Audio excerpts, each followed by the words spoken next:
Qual o lugar do negro em nosso país? É esse o assunto que a equipe do Núcleo Pedagógico da Diretoria de Ensino de São Bernardo do Campo irá abordar nesta ATPC. Boa reflexão a todos e obrigada pelo convite para depor a minha história. Meu nome, Sueli Carneiro. Insisto em contar a forma pela qual foi assegurada no registro de nascimento de minha filha Luanda a sua identidade negra. O pai branco vai ao cartório e o escrivão preenche o registro e no campo destinado à cor escreve branca. O pai diz ao escrivão que a cor está errada, porque a mãe da criança é negra.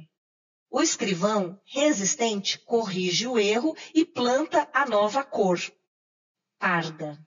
O pai novamente reage e diz que a sua filha não é parda. O escrivão, irritado, pergunta: então qual é a cor da sua filha? O pai responde: é negra.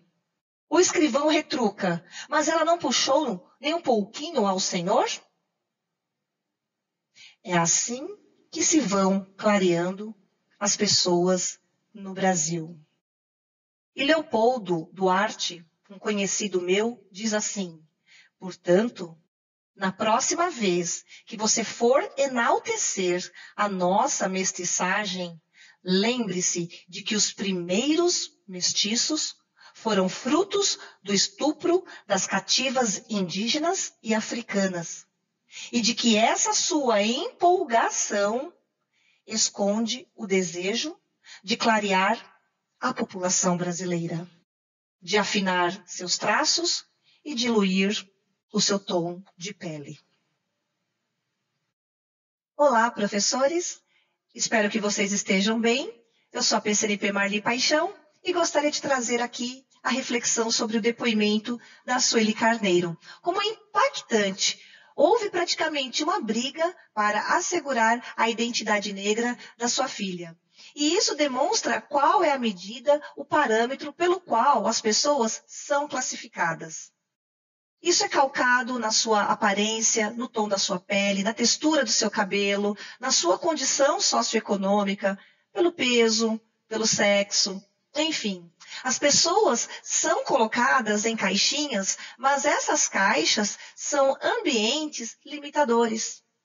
E o homem, enquanto indivíduo, enquanto essência, ele não foi feito para ser encaixotado, mas ser livre. É isso que assegura os tratados internacionais de direitos humanos e também a nossa Constituição.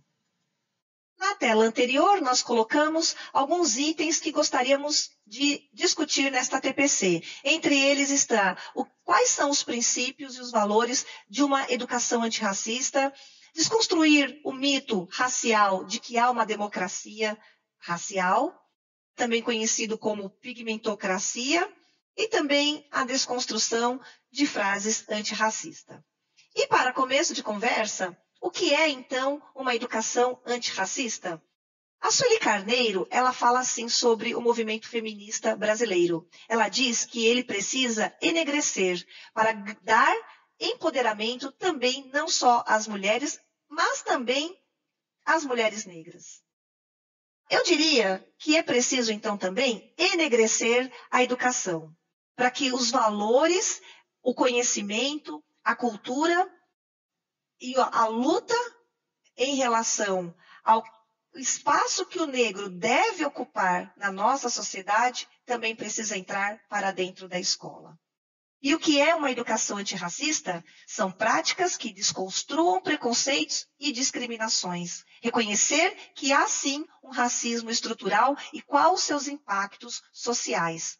E buscar a aplicação das legislações e das normativas que assegurem as ações afirmativas. Ou seja, valorizar a diversidade como um todo.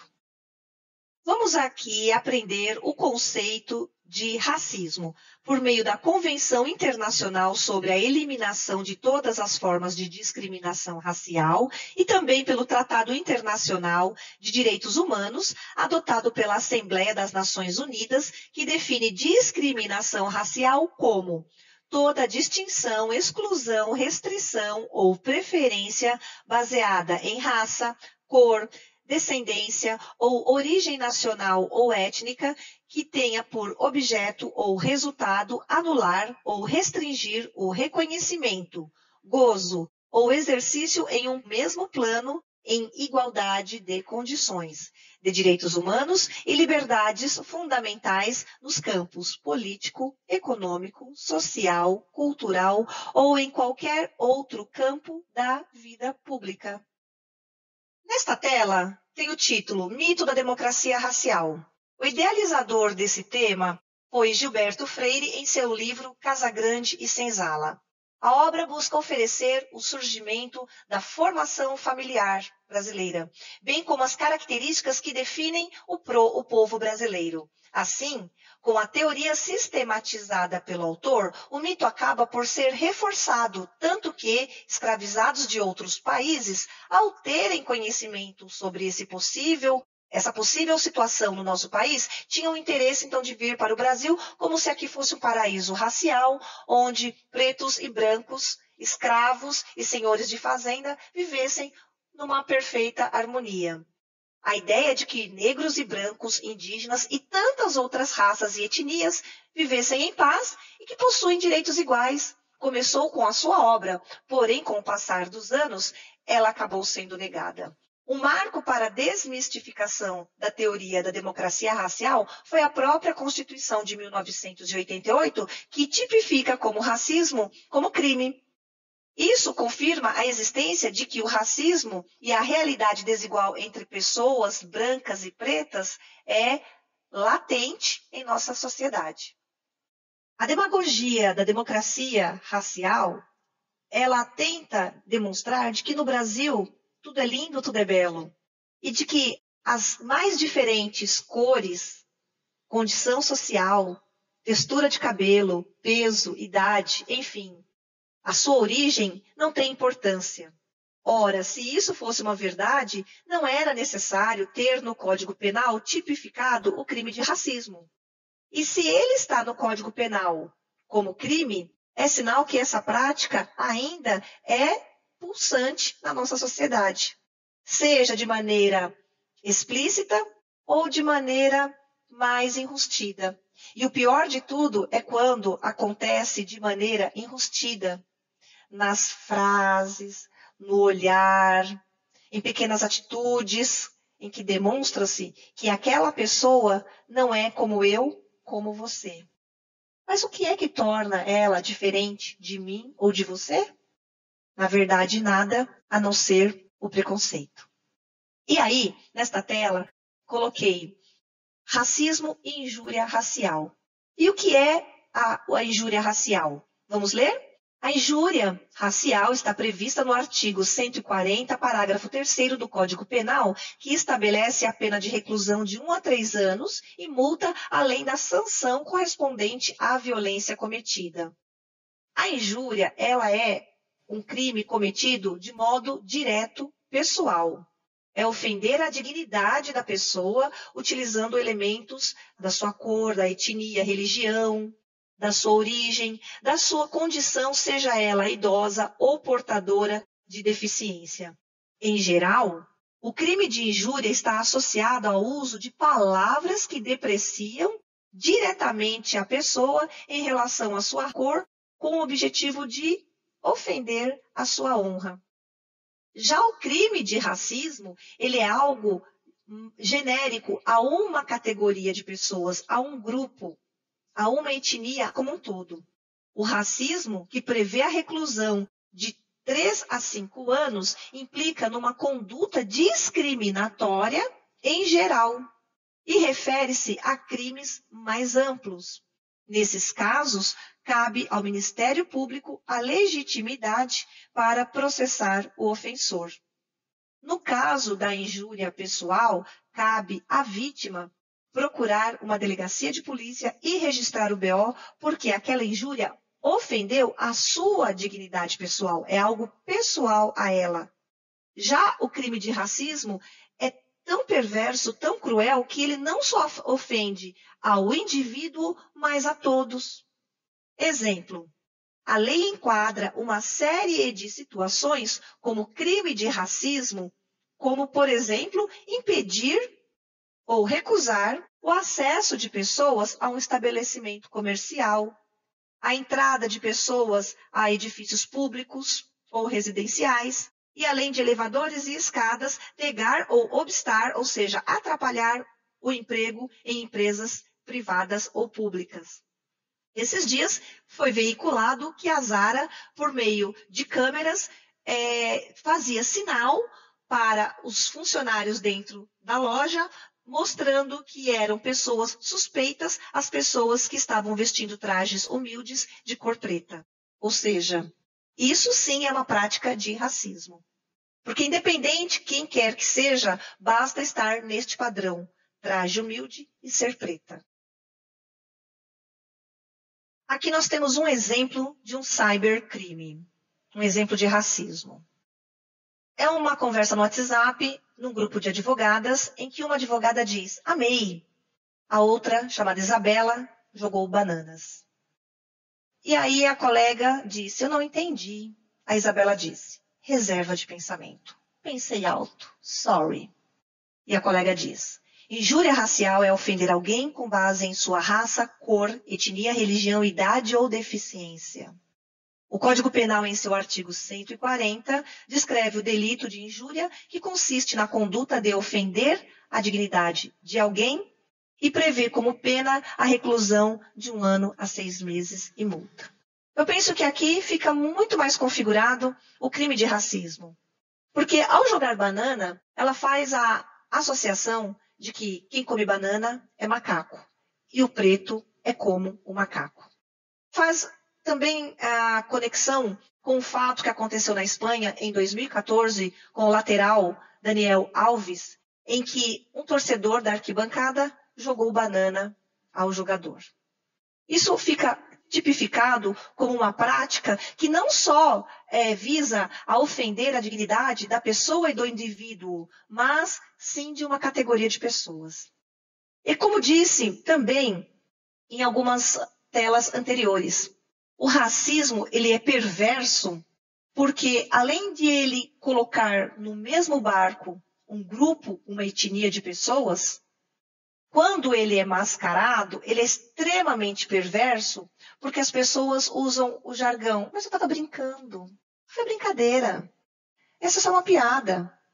Mas, entre alunos, quando a brincadeira acontece, a gente tem que entender que brincadeira é quando as duas pessoas dão risada de algum fato. Mas quando apenas um brinca e o outro se sente ofendido e vitimizado, nós chamamos isso de bullying. Isso porque ele é protegido pelo Estatuto da Criança e do Adolescente. Ele está passando por um processo de formação e é conhecido como ato infracional. Mas, entre adultos, isso não se chama bullying. Isso se chama crime. Crime de injúria ou crime de racismo. Outro assunto polêmico. Será que o racismo reverso existe? Ofender a pessoa, a sua dignidade, por causa da sua cor branca? Vamos ler aqui o texto. Os posts de Diego foram publicados em 19 de julho de 2018, segundo denúncia do Ministério Público Federal, que ele escreveu em meio a uma discussão no Facebook. E ele disse assim, lembrando as pretas, se vocês já saíram ou namoraram caras brancos, quero distância de mim. Me dá nojo de ver as pretas com homens brancos. Tô falando esse povo de rave que não tem argumento. Racismo para branco não existe, kkk. É só um reflexo da raiva de vocês. Nojo de branco. Essa postagem levou a um processo pelo Ministério Público, denunciado pelo Ministério Público, e aí houve uma sentença do juiz, e na sua sentença ele tem que justificar. E a sua justificativa foi a seguinte: nenhuma religião de matriz europeia sofreu discriminação no Brasil, a ponto de seus praticantes serem perseguidos, presos pela polícia, ou terem seus locais de culto depredados e destruídos por pessoas de crenças compartilhadas pela maioria da população, tal como se deu com as religiões de matriz africanas. Continuou. E deixou claro por que, então, racismo reverso não existe. Diante de tal cenário histórico e social, o contexto de racismo reverso se constitui de evidente equívoco interpretativo. Não existe racismo reverso, dentre outras razões, pelo fato de que nunca houve escravidão reversa, nem a imposição de valores culturais ou religiosos dos povos africanos e indígenas ao homem branco. Tampouco o genocídio da população branca, como ocorre até hoje, como é o caso de genocídio de jovens negros no Brasil.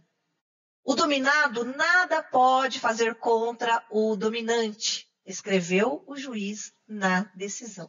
Finalizou assim o juiz, ao julgar o caso, juiz João Moreira Pessoa de Azambuja, da 11ª Vara da Seção Judiciária de Goiás, inocentou Diego Rodrigues e escreveu que racismo reverso não existe. Caberia uma situação de injúria? Sim, talvez, até porque quando você fala isso diretamente a uma pessoa, você está ofendendo ela enquanto a sua dignidade de pessoa humana. É apenas um crime de injúria, mas não chega a ser uma injúria racial, ou um crime de racismo. Olá pessoal, sou o PCNP Daniel. A Marli fez aí ótimas observações a respeito do ponto de vista jurídico, das diferenças que nós temos aí em relação à população negra, em função das atividades no ambiente de trabalho que em algum momento, em alguma situação, houve situações de racismo. Aqui, do ponto de vista estatístico, é importante a gente entender que grande parte dos dados que nós temos hoje foram construídos a partir de indicadores do IBGE. E que o próprio IBGE, há muito tempo atrás, ele não tinha dados fidedignos, principalmente com relação a população enquanto a cor da sua pele. Por quê? A classificação enquanto cor de pele são dados autodeclarados. E justamente em função das condições racistas que nós tínhamos dentro da nossa população, muitos dessa população não se autodeclaravam negros. Então, dados do IBGE anteriores a 1940, por exemplo, 1950, você tinha uma população branca muito superior à população negra do Brasil, que não representa a sua realidade. Isso daí vai acontecer a partir das políticas afirmativas, como as leis de cotas para negros nas universidades, e nos serviços públicos, e uma série de ações afirmativas que ocorreram a partir do ano de 2002, que fez com que os dados do IBGE refletisse em sua maior parte a realidade da nossa população, ou seja, uma população onde a maioria é negra e parda em termos relativos. Aqui nós vamos ter indicadores que representam as condições socioeconômicas da população. Tá? É importante entender que sempre quando houver uma publicação, prestar sempre atenção às fontes de onde elas foram retiradas, porque as fontes de pesquisa, elas surgem a partir de uma metodologia de pesquisa, surgem a partir de um levantamento que envolve um olhar multidisciplinar sobre aquele determinado estudo de caso. Então, é sempre importante analisar isso nas publicações. E nós sabemos que nós temos informações jornalísticas, publicações de modo geral, que às vezes tenta aí, diminuir a expressão da população afro-indígena, de modo geral, dentro dos termos de participação da nossa sociedade, ou até mesmo do ponto de vista do que acontece dentro da nossa sociedade. Então, tomamos aí como exemplo falar aí sobre os indicadores de criminalidade, as manchetes que às vezes sempre colocam a população negra na frente em indicadores de criminalidade. temos que avaliar aí em que determinada região do Brasil e onde essa população relativa ela está inserida. Né? Por quê? Porque os indicadores de crime ocorrem em diversos níveis da população, né? Em diversos lugares do Brasil, onde há maior população negra, onde há menor. Né? Então, o importante é relatar o fato, né? E ver por onde essa informação obteve aí os indicadores estatísticos. Isso daí é uma forma da gente entender de forma mais aprofundada a realidade que está sendo repassada. Né? Vamos aqui refletir um pouco sobre a questão de classificação. Na nossa sociedade, nós classificamos as pessoas enquanto gênero, cor, condições socioeconômicas, aspecto intelectual e físico. Entretanto, é importante entender que classificar é algo inerente ao ser humano. Né? Que, do ponto de vista biológico, todos nós pertencemos a uma única árvore, que é a árvore da vida, que é dos seres vivos. Né? E que classificar é algo que um ser humano faz em todos os aspectos e em vários momentos da nossa história. Nós classificamos os seres vivos, nós classificamos enquanto a religião, enquanto as condições socioeconômicas. Tá? Essa reflexão sobre como classificar as coisas é uma discussão que envolve vários conceitos, vários estudos, certo? Que alguns sobrepõem até mesmo sobre outros, né? Mas o importante sobre tudo isso é a discussão, né? Você reconhecer que existem essas diferenças e que melhorar a discussão, melhorar o repertório sobre como nós entendemos essas diferenças é o que nós tentamos atingir aí nas formações e até mesmo nessa formação que estamos fazendo aqui. É importante entender que é da discussão que nós vamos gerar um produto final, uma concepção mais consolidada sobre como devemos entender o outro, como nós devemos entender as diferenças. Tomando como metáfora aí, há mais de 2000 anos atrás, o próprio rei Salomão, ele fez uma analogia que nós somos como ouro, que o ouro, para se purificar, ele tem que ser exposto ao fogo, a altas temperaturas, para que outros minerais, outras rochas, outras impurezas de outros metais venham a se dissipar no meio daquele ouro e se tornar mais puro. Então, a discussão mais consolidada é quando ela é colocada no próprio fogo, na própria discordância entre as partes, e ali vai surgindo a melhor forma de nós entendermos as diferenças, sem sobrepor aí uma ideologia ou um ponto de vista em relação ao outro, colocando um conceito como o mais importante de um ponto de vista único. Né? Então, é importante que essa ideia de classificar não seja uma forma aí de instrumento de poder, mas de entendermos as diferenças que existem. Por como eu havia dito a princípio, essa forma de classificar esses anseios que nós temos aí de classificar quanto às nossas condições é inerente ao ser humano. A seguir, nós vamos ver que no nosso vocabulário temos várias expressões que remetem ao nosso período escravocrata. Né? Discutir a escravidão no Brasil é também entendermos os frutos que nós colhemos em relação a esse meio de produção que permaneceu no nosso país por muito tempo, sendo um dos últimos países a excluir o meio de produção escrava, e também um dos países que mais se realizou o tráfico negreiro no mundo. Né? Sabemos que nosso país inicialmente não havia muitas riquezas naturais e principalmente metais preciosos que houvesse a atratividade aí, de muitas ocupações europeias. os próprios indígenas mesmo, eles não tinham conhecimento da metalurgia como haviam aí as civilizações andinas, né? E mesmo porque os indígenas tinham um grande conhecimento do seu território, então dificilmente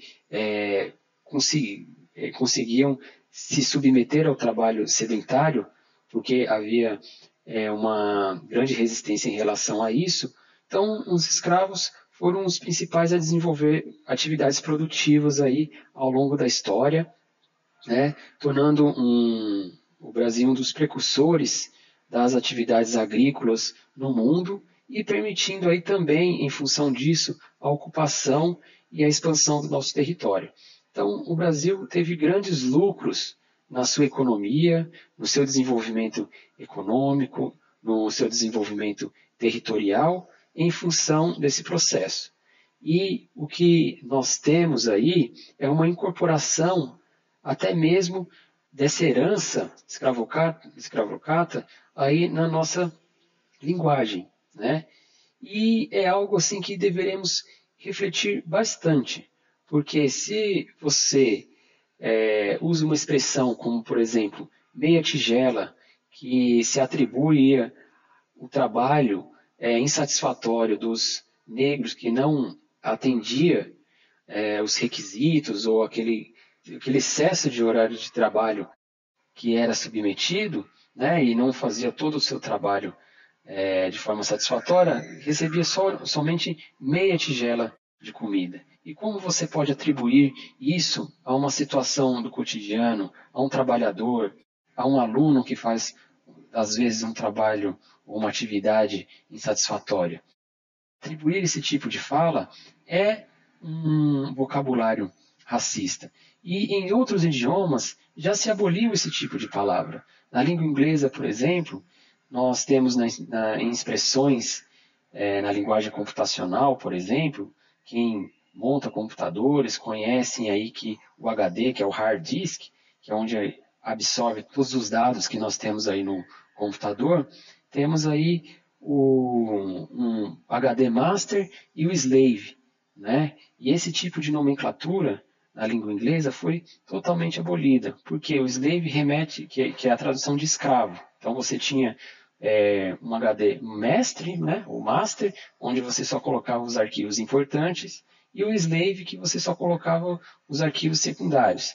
Essa expressão, até mesmo nos livros de computação, nos cursos de computação, foram abolidos em função, né, dessa linguagem que reforça a herança escravocrata e o próprio racismo, né? Então, assim como outros idiomas trouxe aí transformações positivas nesse sentido, nós devemos refletir também sobre o nosso vocabulário, né? E, principalmente, com relação a isso, né, devemos mostrar, né, na nossa sociedade, principalmente para os nossos alunos, o quanto nós devemos aprimorar a nossa linguagem em relação a isso. Aqui nós vamos ver expressões que algum de vocês já deve ter visto na nossa sociedade, que remete a esse período escravocrata, como eu havia falado anteriormente.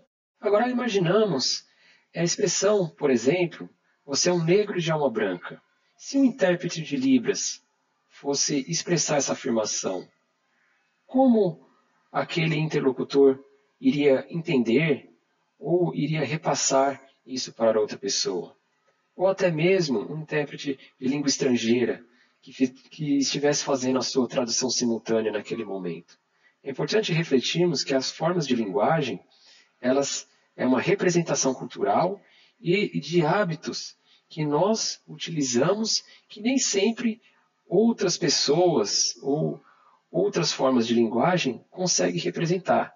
Então, tragam essa reflexão. Pensem sobre isso. Voltei, pessoal. Outra reflexão para provocá-los. O correto é dizer preto?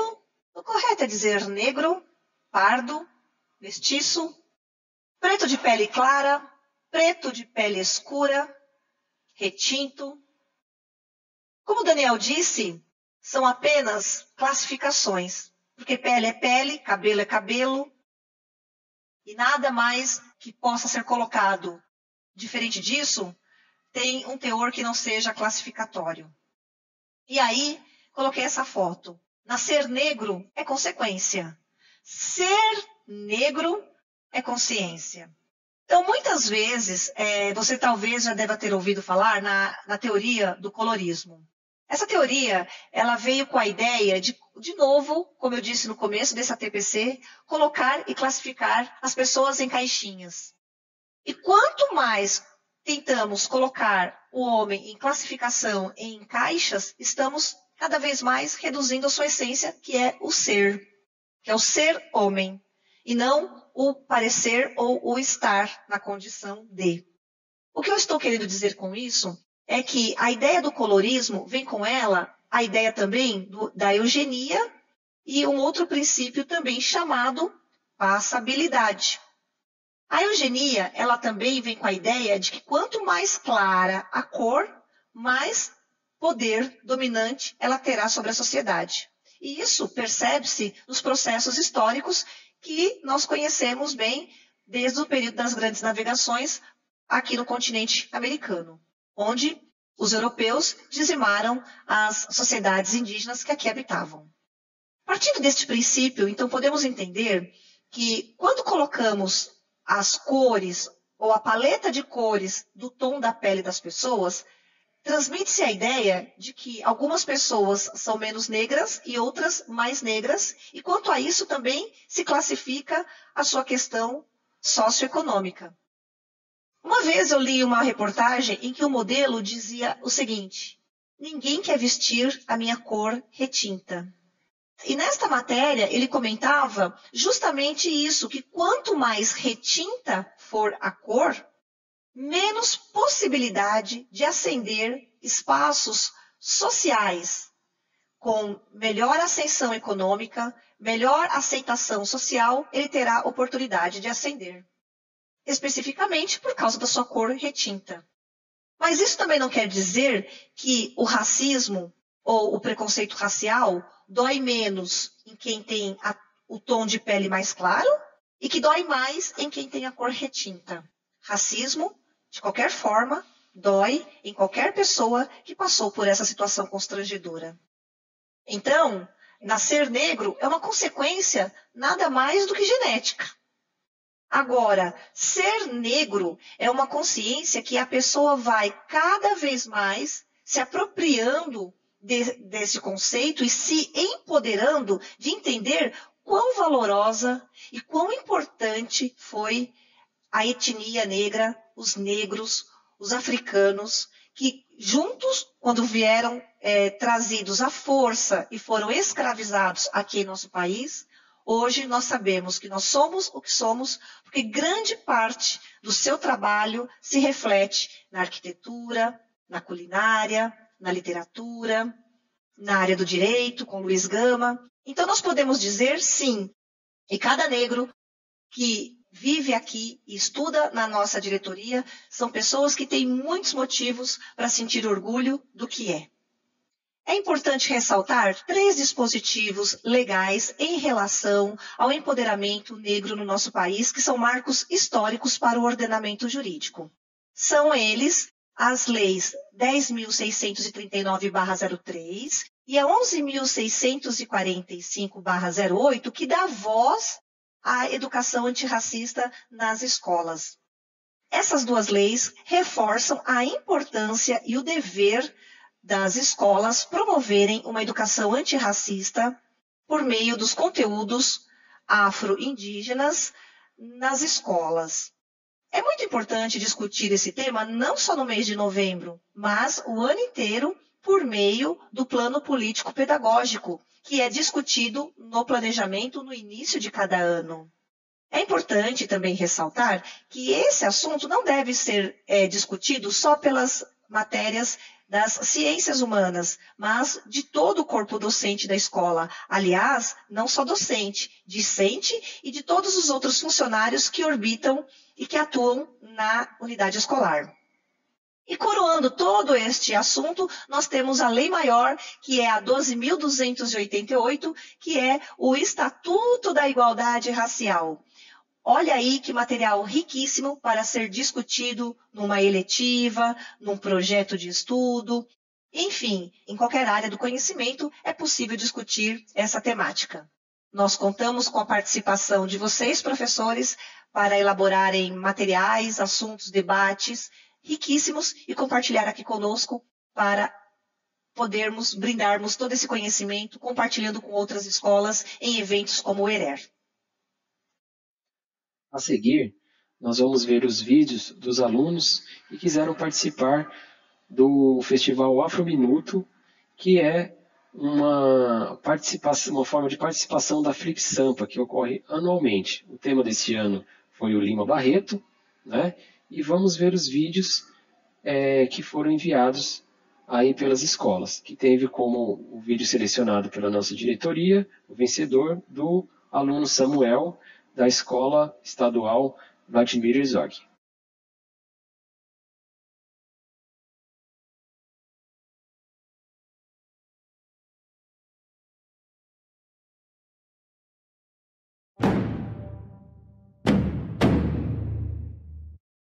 Pois é, Lélia. Estamos em um país onde chamamos jacaré de jacaré e é aceito como é, mas não é aceito tupi como língua oficial. Pipoca, paçoca, abacaxi, mandioca são exemplos de nossa origem. E ainda assim, os pilantras acreditam falar português. Não pense que foi diferente comigo, Lima. 60 anos depois, eles ainda não me escutam. Encheram nossa língua de estrangeirismos eurocêntricos, mas ainda não sacaram que falamos mesmo português. Senhorita, que tal imaginar um indígena afroguês? Bom, o indígena afroguês seria a junção de nossas origens, uma nova definição para o nosso idioma. O Brasil está para além da língua oficial imposta por esses puritanos. Por outra definição da língua, pela originalidade da nossa identidade e cultura.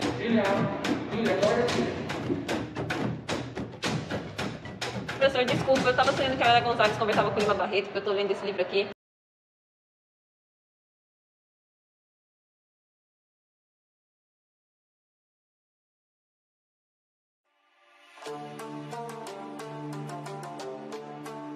Um jornalista, intérprete contra as mazelas de nosso país. Descendente de negros, sentiu na pele a exclusão social, mas jamais negou a sua origem. Uma de suas maiores obras, Clara dos Anjos, conta a história de uma jovem negra com planos e sonhos, que acaba sendo estuprada, grávida e desiludida por esse Brasil. E você, o que faz com a liberdade? Liberdade de lutar por direitos iguais? Liberdade de não ser comparado a uma azeitona escura ou ao cabelo de bombril. Queremos liberdade para sermos livres do preconceito, da cor da raça. Liberdade mesmo depois da abolição. Ainda lutamos por liberdade. O Brasil não tem povo, tem público. Nós não somos nada nesta vida. Lima Barreto, 1881 a 1922.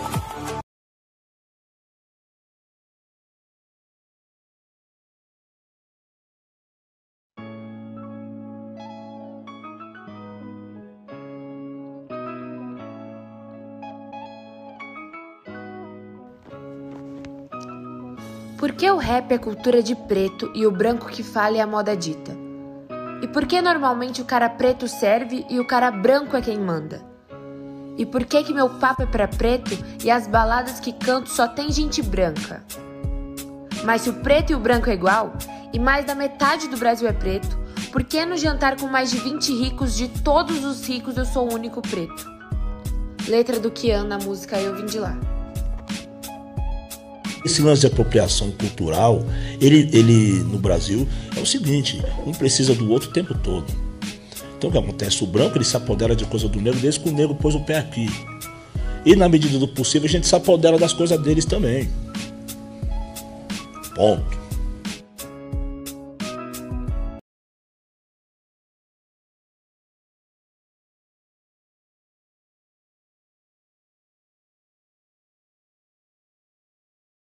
Vamos recordar Lima Barreto, mulato pobre, jornalista e escritor. Ele se chamava Afonso Henriques de Lima Barreto, mais conhecido como Lima Barreto. Negro anarquista, poeta e jornalista. Em 13 de maio de 1881. Sem ser reconhecido em vida, foi redescoberto após a morte.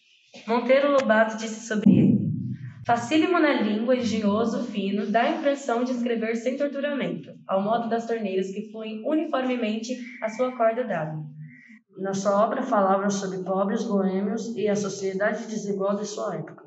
Autor do irônico Triste Fim de Policarpo Quaresma, uma das maiores obras da nossa literatura e um dos símbolos do movimento pré-modernista. Morreu em 1º de novembro de 1922, aos 41 anos. Lima Barreto, esse seu povo quer falar só de você, a sua vida, a sua obra.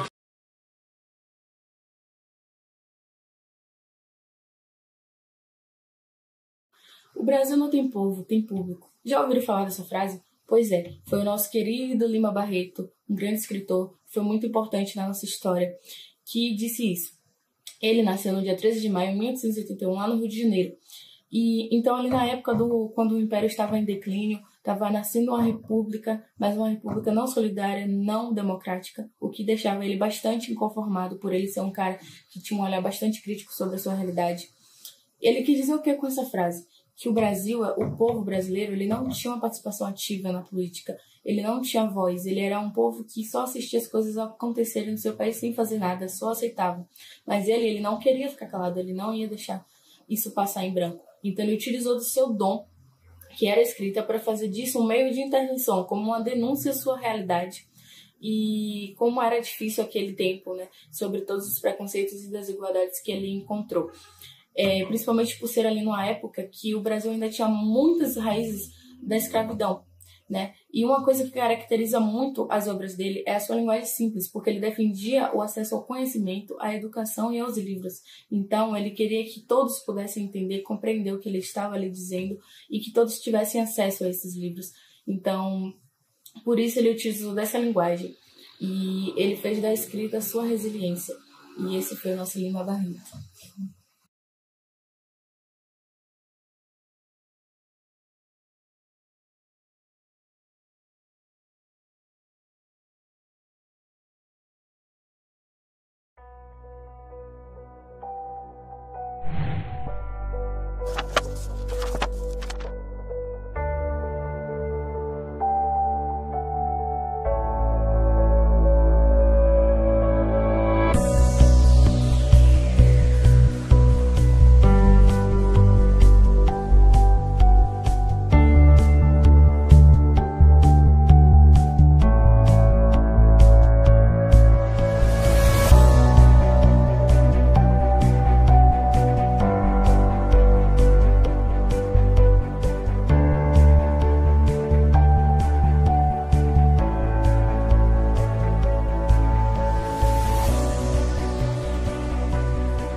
Olá, pessoal. O tema da aula de hoje é sobre racismo.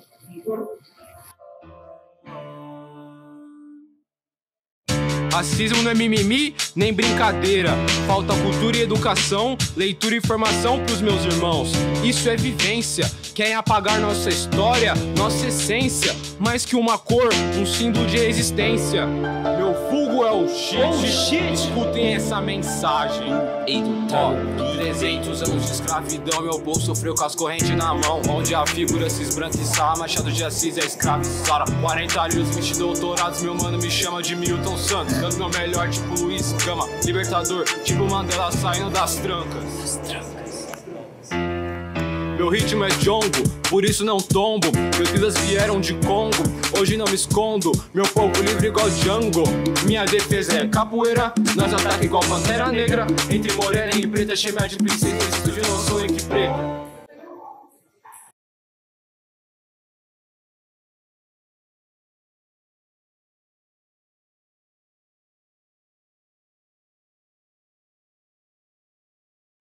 Um menino negro que nasceu no Rio de Janeiro, em uma família pobre, em 13 de maio de 1881, descendente de escravos, ficou órfão de mãe aos 6 anos. Seu pai sofria de doença mental. O garoto sofreu com a falta de oportunidade, e somente com a ajuda do padrinho conseguiu estudar.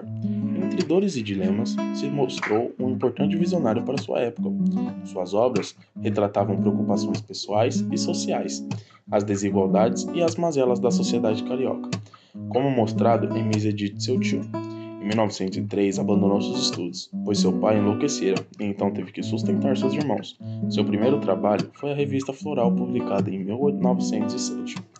Em 1909, seu primeiro romance, Recordações do Escrivão Isaías Caminha, foi editado lá em Portugal. Em 1915, escreveu seu famoso romance, O Triste Fim de Policarpo Quaresma. Morreu aos 41 anos, de colapso cardíaco. Este foi o grande Lima Barreto.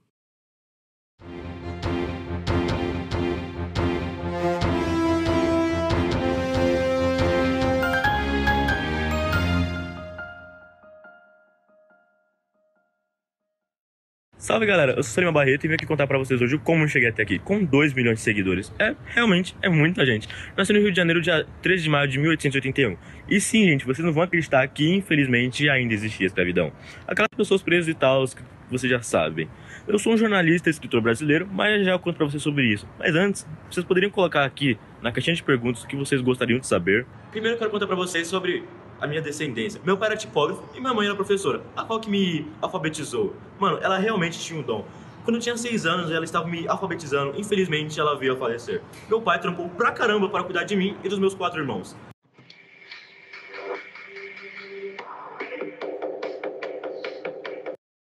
O primeiro a acreditar no meu trabalho foi Francisco de Assis Barbosa, segue nas redes. Mas Monteiro Lobato enviou uma carta falando sobre o meu talento. E é isso, galera. Não esqueça de deixar seu like nesse vídeo e me seguir nas redes sociais. Afinal, um escritor abolicionista precisa ser reconhecido e precisamos mudar a história. Um beijo no core.